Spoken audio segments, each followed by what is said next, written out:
So yun na nga mga pre, pag-usapan po natin ngayon itong si Rodrigo Roa Duterte. Rodrigo Duterte. Duterte, oo. Kasi ito si Digong, alam naman po natin na may mga di umano marami po itong kabit. Marami nga talaga. Pag usaping kabit, basta may pera ka kahit pangit ka, no? Champion ka. Di ba? Totoo. Ganun po yun. Pero mga pre, alam nyo ba na yung mga kabit na to, nakikinabang po sa pera ng taong bayan? O, kasi meron po tayong video na bibigyan ng reaction ngayon kung saan itong si Digong daw mga pre, di umano si Digong ay umu-order ng mga appliances. Tapos itong taong ito ay isa siya, maliwanag masyado. Isa siya sa manager yata siya doon, kung di ako nagkakamali. Siya palagi yung nagbubuhat ng mga gamit para ilagay doon sa sasakyan ni Digong. Oo, itong taong ito. Di ko man po ito kilala pero DDS po ito dati. Ito po, no? Siya po yung nakakaalam, no, kung ano-ano bang mga gamit yung kinukuha ni Digong. So papanoorin natin yung video mga pre, no? Siguro boses na lang, no, kasi hindi nyo man makikita pag ganyan lang, cellphone lang, no? Pero syempre, bago po tayo magtuloy-tuloy, kasama po natin ang pinakapogi. Oh, pinakapogi ng Candelaria. grabe, no? Kasi pag usaping kapugian mga pre, walang panama dyan si Digong. Wala. Oo. Ano lang ba si Digong sa'yo? Talampakan ko lang. Grabe, talampakan lang daw Oo. So yun, mga pre, batiin mo muna yung iyong mga tagahangang matatandang nai-inlove sa'yo. Yan. Magandang gabi sa inyong lahat. Ba't puro matatanda naman? Ba't puro matatanda naman? Siyempre, yung mga nagkakagusto sa'yo, ano na yun? Kumbaga, sila yung mga matured ng magmahal. Talagang tunay na. Tunay. Katulad ni Mami Merly, Peregrino, si Banang, mahal ka. Kahit DDS yun, mahal ka nun. Biyahe na. Kahit siya DDS. Biyahe na. Binuntis mo tangina mo. Panindigan mo, huwag kang ganun. Bago sang anak ko ay siniresa, napakatanda na. Okay. Tuloy na tayo dito sa ating bibigyan ng reaction ngayon mga pre. Ayan, share this video, like, share, subscribe. So, pakinggan po natin. Andito po kasi yung mic ko, so kailangan ko siya idikit dito. Pag pumapasok yan si Digong doon sa supermarket na saan ako nagtatrabaho, Lapit ako. doon, lagi yang kumukuha ng mga appliances at ibibigay doon sa kabit niya. At ako ang tagabuhat. Dyan lang muna tayo. Relax. Ano masasabi mo doon? Ganun pala si Digong. Namimili lang ng mga appliance. Utang pa yun utang. Di umano. Bibigay lang sa kabit? Ay, grabe naman pala si... Paldo yung kabit. Grabe, paldo yung diba? kabit niya. Paldo. Alam nyo, pera ng taong bayan napupunta lang sa kabit.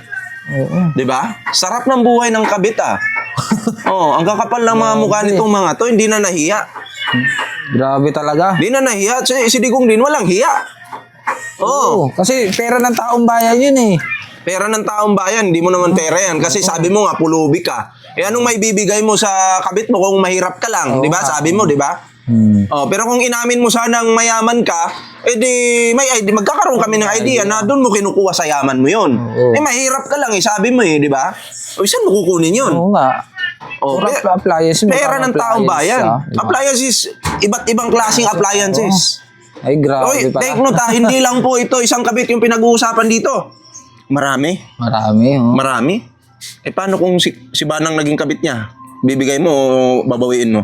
Kanya na yun. Hindi, share daw kayo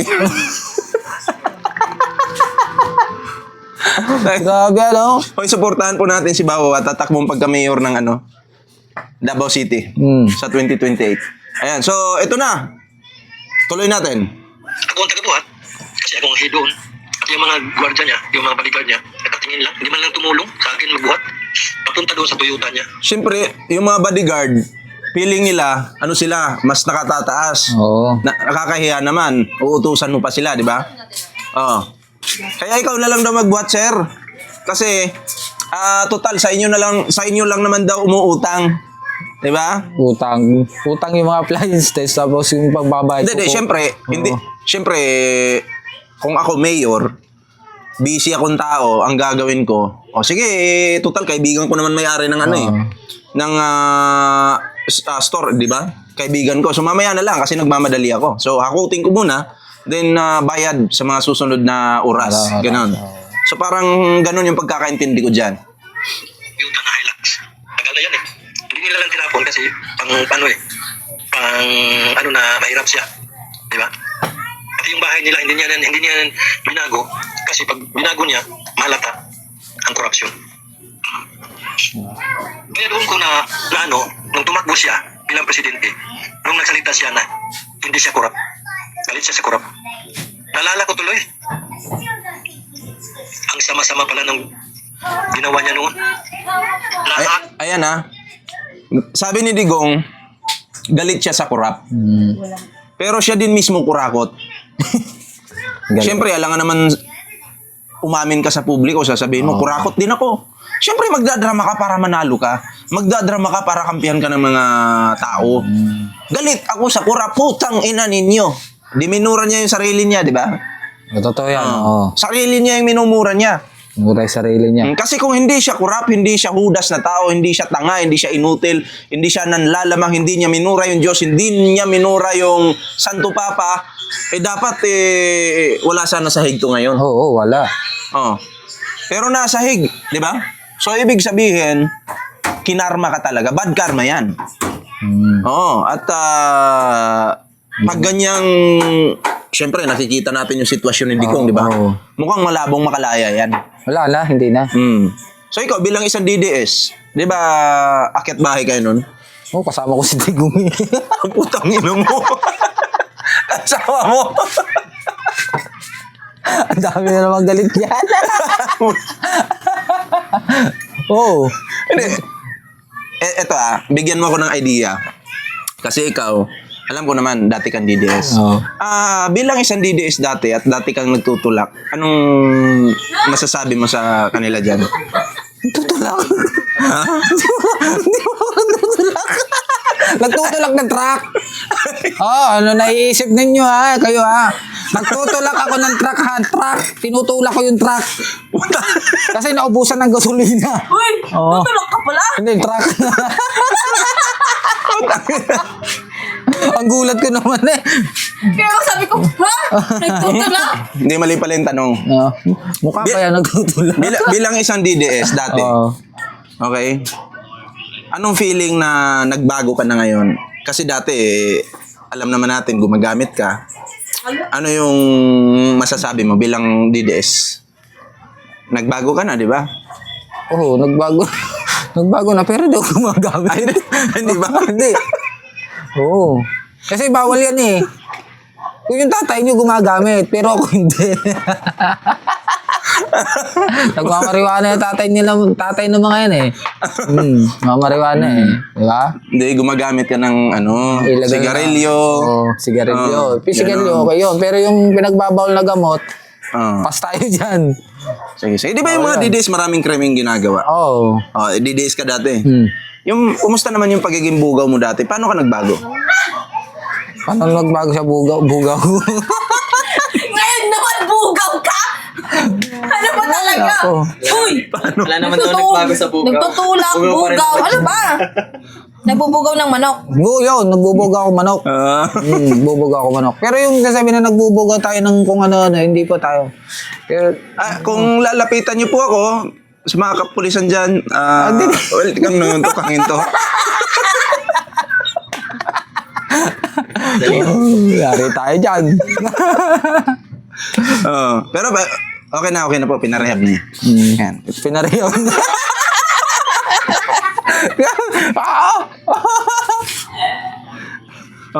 Tuloy natin to, tuloy. Tapusin natin. Tuloy ang kwento. Lahat ng kabit niya, doon kinukuha. Yung mga gamit. Pakinggan nyo Nalala ko tuloy.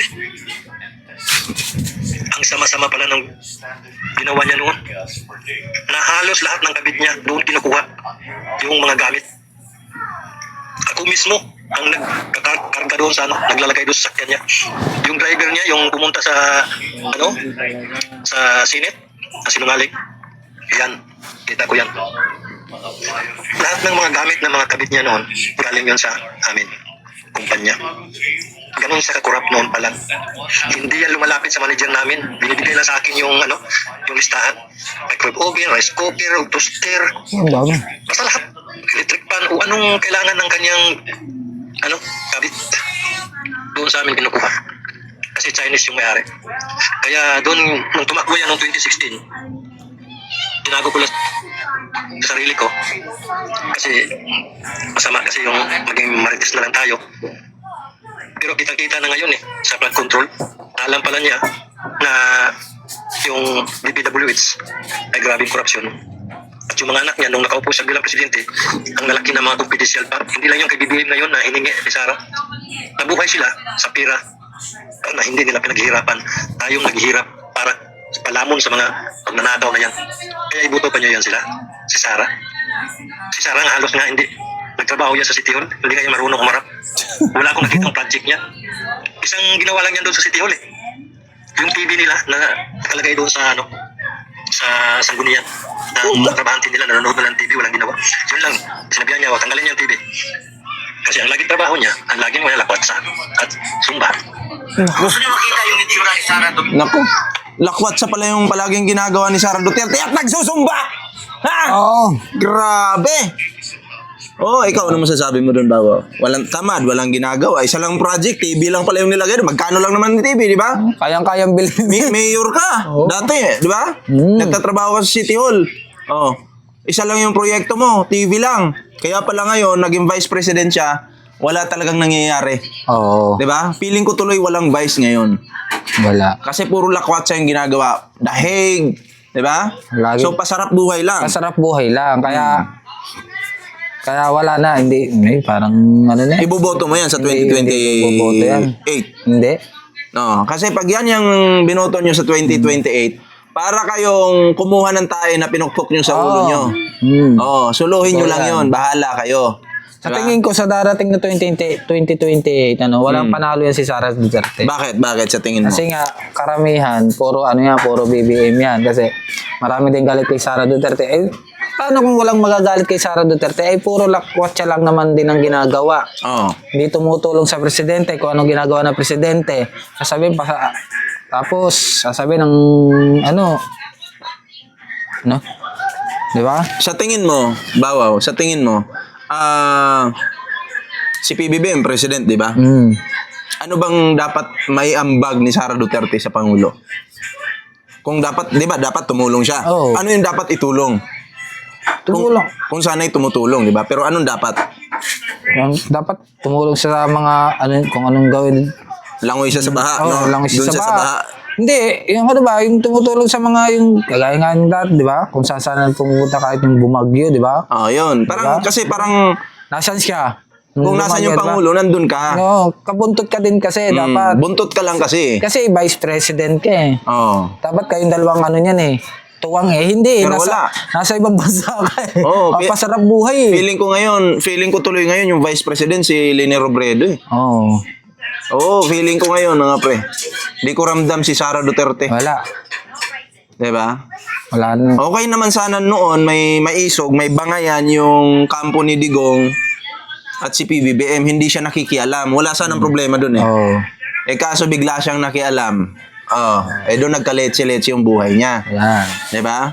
Ngayon, dami niyang problema, hindi siya makatulog sa gabi. Pa-smile-smile sa harap ng camera pag nasa opisina na siguro yan, nasa private na lugar na, nakasimangot na.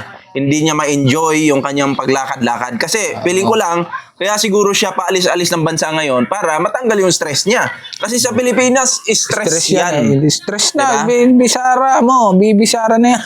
Oo, stress yan. Kaya palaging may biyahe yan, di ba? Para kahit paano, kala niya siguro yung pag-alis niya ng bansa, makakabawas doon sa problemang iniwan niya sa Pilipinas. Dadagdagan pa O, sa yan. problemang ginawa niya. Eh, mas lalong madadagdagan yan. Di ba? Lalong-lalo na ngayon, tatakbo si Bawaw pagka mayor ng Davao City. Yan. Yari ka. Tatakbo yan. ka? Lakarin ko na lang kaya muna. Layo yan. Layo eh. Ang layo. Ay, mali. Di ba, jogging ba? Jogging. Jogging. Ay, ako. Yun. Yun. So, yun lang naman po yung aming reaction dito and maraming salamat po sa mga sumuporta dito sa ating video ngayon. Ayan. At magkita-kita po tayo sa susunod na video. And like, share, subscribe. Ikaw, ano masasabi mo? Bago tayo magpaalam. Ayan, maraming salamat po sa inyong lahat sa panonood. At magandang gabi. Bayan. Ayan, pinalitan na si Noli Di Castro. So, maraming salamat po sa inyo. Ingat po at God kita-kita bless. po sa susunod na video. Episode.